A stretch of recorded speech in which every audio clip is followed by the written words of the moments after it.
Kemudian dilihat posisi dan aktivitas tubuh.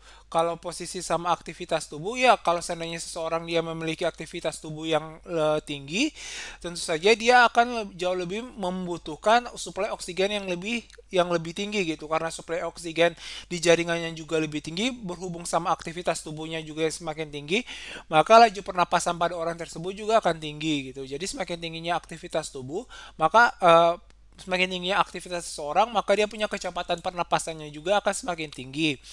Kemudian ada faktor yang kelima, yaitu terkait sama emosi, rasa sakit, dan ketakutan.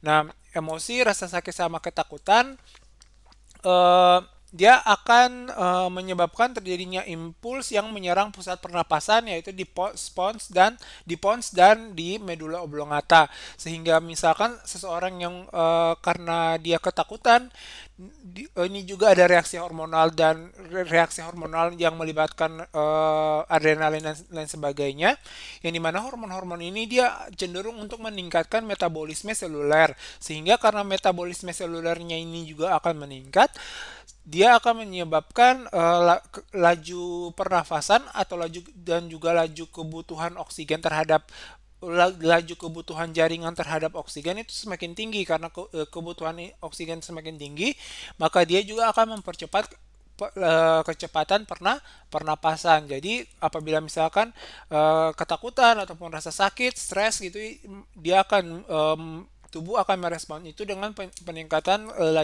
laju dan kedalaman dari pernapasan. Kemudian status kesehatan seseorang juga dipengaruhi seperti yang tadi saya bilang, misalkan keadaan hormonal dan lain sebagainya juga dapat mempengaruhi kecepatan pernapasan gitu. Kemudian sistem kardiovaskuler dan pernapasan yang sehat, dia mampu menyediakan oksigen yang cukup. Apabila misalkan seseorang itu menderita asma, baik itu disebabkan keturunan ataupun misalkan alergi, karena penyempitan trakea ataupun bronkus bronchiolus, maka seseorang yang menderita asma tersebut tentu saja dia harus meningkatkan kecepatan pernapasannya dia untuk mengimbangi kebutuhan oksigen di dalam tubuh. Nah, selanjutnya adalah ketinggian tempat. Kalau seseorang itu karena semakin tingginya tempat, maka kan kadar oksigen itu akan semakin lebih rendah. Nah, oksigen yang semakin lebih rendah ini dia akan menyebabkan